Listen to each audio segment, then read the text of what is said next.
आप सबके चरणों में मैं प्रणाम करती हूँ, प्रणाम स्वीकार करें। और आइए हम लोग चलते हैं शशिबाला गुरु बहन द्वारा की गई चर्चा को सुनते हैं। वो चर्चा के माध्यम से हम लोगों को बता रही है कि शिव के शिष्य शासन नहीं करते, वो सहयोग करते। यानी जिसके मन में अपने महादेव के प्रति प्रेम होगा, अपने महादेव के प्रति दर्द होगा, वो हमेशा अपने गुरु के आदेश पे खड़ा रहने के लिए अपने गुरु भाई बहन का सहयोग करेंगे, ना कि उस पे शासन करेंगे। शासन का मतलब हुआ, जैसे आज हम लोग बहुत चर्चा स्थल पे गए हैं तो ये देखने को मिला है कि गुरु भाई बहन कहते हैं कि जितना मैं कहता हूँ आप उतना ही कीजिए, जैसे मैं कहता हूँ आप ऐसे ही चर्चा कीजिए। आप बिना हमसे पूछे कहीं जा नहीं सकते हैं, बिना हमसे कहे चर्चा स्थल खोल नहीं सकते हैं, बिना हमसे आपको बिना हमसे पूछे चर्चा स्थल कैसे खोल दिए। ऐसे ऐसे मनसा गुरु भाई बहन का आज देखने को मिल रहा है। तो सचमुच में आज हमारे साहब ने हम सबों को शिष्य बनने के लिए ये जो सौभाग्य दिया है, तो हमारे गुरु एकमात्र शिव हैं। हमारे रास्ते पे हम लोगों को ले जाने वाले, चलाने वाले हमारे साहब दीदी हैं। गुरु भाई बहन अगर शिव से प्रेम होगा तो वो सहयोग करेंगे कि किसी तरह मेरे गुरु भाई बहन आगे बढ़े और शिव गुरु का कार्य करें। इसलिए हम लोग अपने गुरु भाई बहन पे कहीं भी शासन करने का कोशिश ना करें, क्योंकि अगर मैं शिव के शिष्य हूँ, आप शिव के शिष्य हैं, तो हमारे गुरु भाई बहन भी शिव के शिष्य हैं, ना कि गुरु भाई बहन के शिष्य हैं कि वो शासन करेंगे। शासन करने का एकमात्र काम हमारे गुरु महादेव का है। वो अपने शिष्य को शासन अनुशासन में किस तरह रहा जाता है ये सारी सीख देते हैं, बशर्ते शिष्य को भी वैसा होना पड़ेगा, उनको अपने गुरु के आदेश को समझना पड़ेगा, उनकी वाणी, उनके मनसा वाचा कर्मणा में यह स्पष्ट दिखना चाहिए कि उनकी चाहत क्या है। तो आज जो भी गुरु भाई क्षेत्रों में चल रहे हैं, देख के साहब हमारे कहे ना कि अच्छे बुरे की समझ दे के जाऊंगा, लोगों को परखने की नजर देख के जाऊंगा। यारों मैं इस जमाने का संगे तराशू, पत्थर को भी बोलने का हुनर दे के जाऊंगा। तो आज सचमुच में जो भी शिव से प्रेम कर रहे हैं, साहब दीदी से प्रेम कर रहे हैं, उनके रास्ते पे चल रहे हैं, उनको महादेव हर चीज का समझ दे रहे हैं, ज्ञान दे रहे हैं और वो इस बात को समझ रहे हैं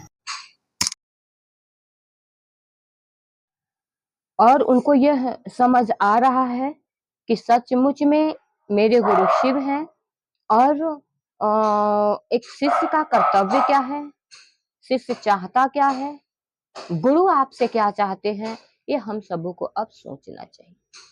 क्योंकि हम आप अपने जीवन के हर एक पल को बिता चुके हैं और ना जाने कितना पल हमारे आपके जीवन में बचा हुआ है, लेकिन जो बचा हुआ समय है उसे हम लोग व्यर्थ ना जाने दे।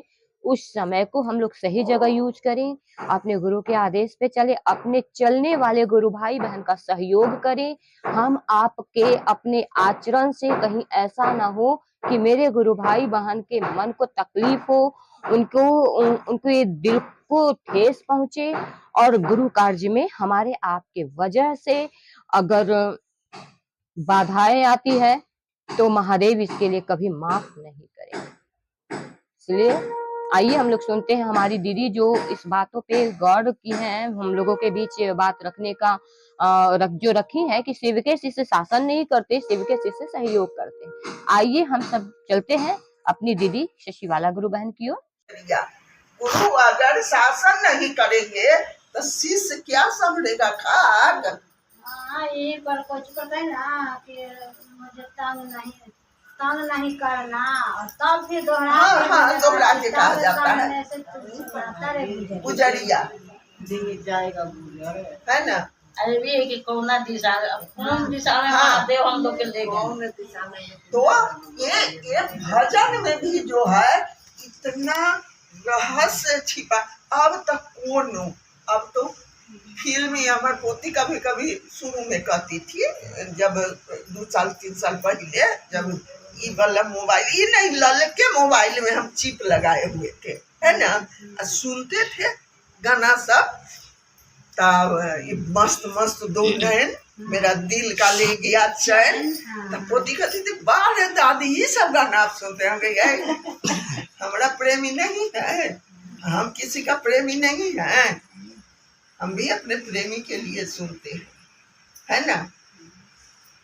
यहाँ कुछ नहीं, राधा मीरा दीवानी हो गई तो उसको सचमुच हम लोग नालायक हैं, नहीं बूझते हैं, नहीं समझते हैं, आक्रोश हो जाता है, नालायक है ना।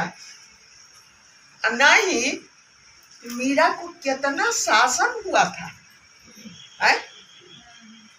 20 का प्याला दिया गया कि ये पी लो, कृष्ण तुम्हारे लिए अमृत भेजे है, अब फटाफट कृष्ण के नाम पर पी ली, है ना। सांप भेजा गया कि हार तुमको भेजे हैं, है ना। माँ कृष्ण ऐसे लेके सचमुच सांपवा हार हो गया, है ना। सचमुच विष जो है सो अमृत हो गया।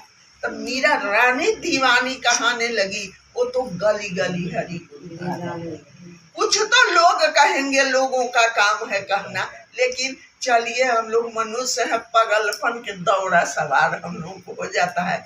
जब गुरु का शासन पड़ता है तो सब पागलपन समाप्त हो जाता है कि अरे हम तो किसी के अंडर में है।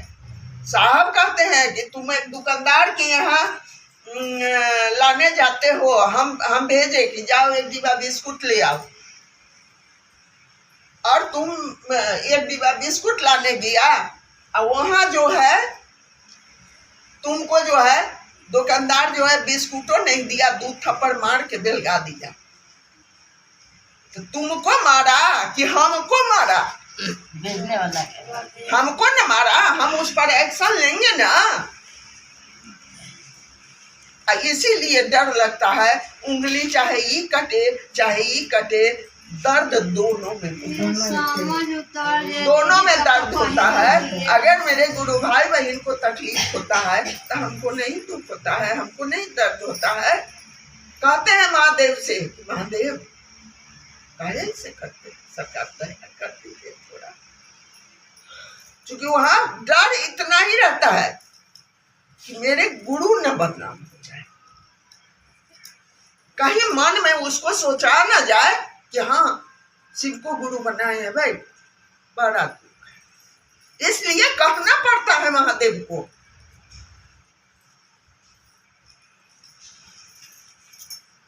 उनके विचारों पर, उनके आदेश पर हम आप चले। और एक कहा था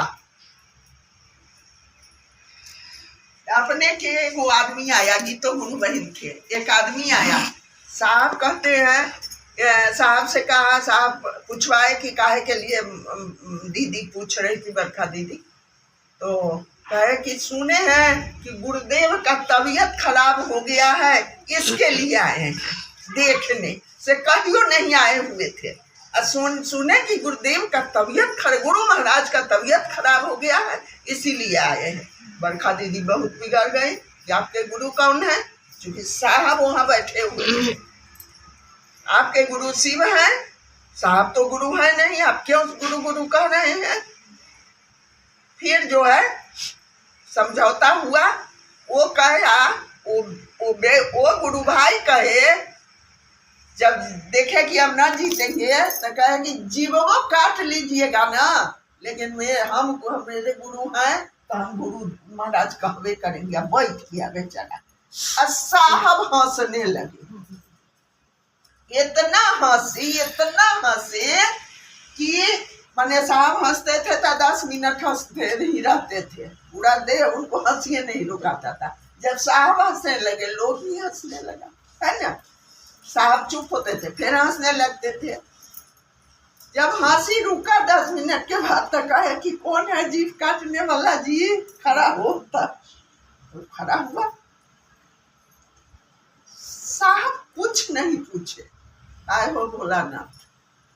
साहब कहते हैं कि हमसे बहुत प्यार करते हो, तो इहो कोनो कहे के बात है।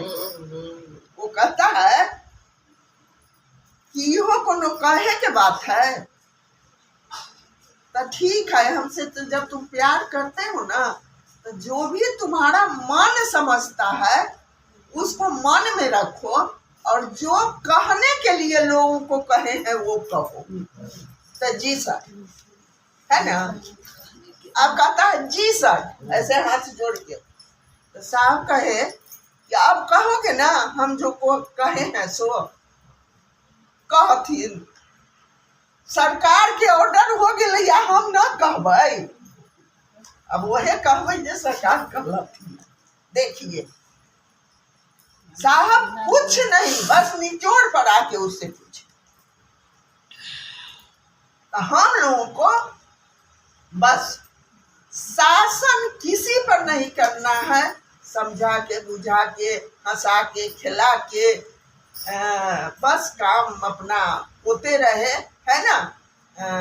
माने शिव के शिखर शासन बर्दाश्त नहीं करता, शासन नहीं करता है, शासन नहीं सहयोग करता है। तो बस सहयोगात्मक रवैया अपनाना है। शासन जो है, शासन तो महादेव करते हैं, करेंगे। जब वो इतना फ्रीडम दे दिए, ना कोई वर्जना, ना शर्त, ना कुछ, जो स्थिति में है वो स्थिति में शिव को गुरु बना के, और अश्रद्धा के स्थिति में, विचार नहीं कुविचार के स्थिति में भी परिणाम आता है? बस यही करना है, और क्या करना है? हमको कोई गाली दे तो दे, लेकिन महादेव पर उंगली नहीं उठे, इसका ध्यान हमेशा रखें, हमेशा इस पर ध्यान रखें, महादेव पर उंगली नहीं।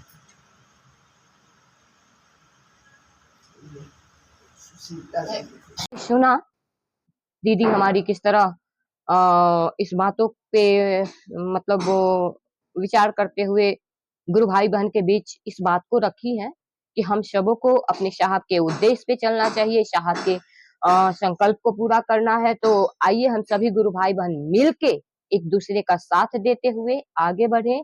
और अगर अपने गुरु से प्रेम है तो गुरु भाई बहन के प्रति हमारी आपकी मनसा अगर गलत है, इसका मतलब है कि हम अपनों से ज्यादा, अपने गुरु से ज्यादा अपने गुरु भाई बहन के की ओर ध्यान दे रहे हैं कि वो क्या कर रहे हैं, कैसे कर रहे हैं, नहीं कर रहे हैं। तो हम लोगों ने सुना पूर्व की चर्चा में कि अगर चलने वाले गुरु भाई बहन के बारे में आप शिकवा शिकायत करते हैं तो आपको उसका कर्म फल लेना पड़ेगा।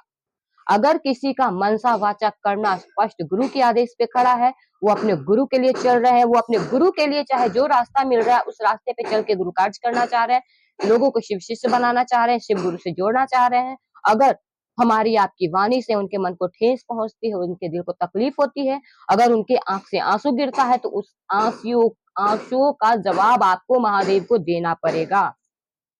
ये ना सोचे कि हम आप ऐसी बातें बोल के गुरु भाई बहन का मजाक उड़ा रहे हैं, गुरु भाई बहन के बारे में यहाँ वहां फोन करके और उनको बदनाम कर रहे हैं। तो आप अपने गुरु भाई बहन को बदनाम नहीं कर रहे हैं, आप अपना आचरण दिखा रहे हैं कि आपकी मनसा क्या है, आपको गुरु से प्रेम है या आप गुरु के रास्ते में बाधा पैदा कर रहे हैं।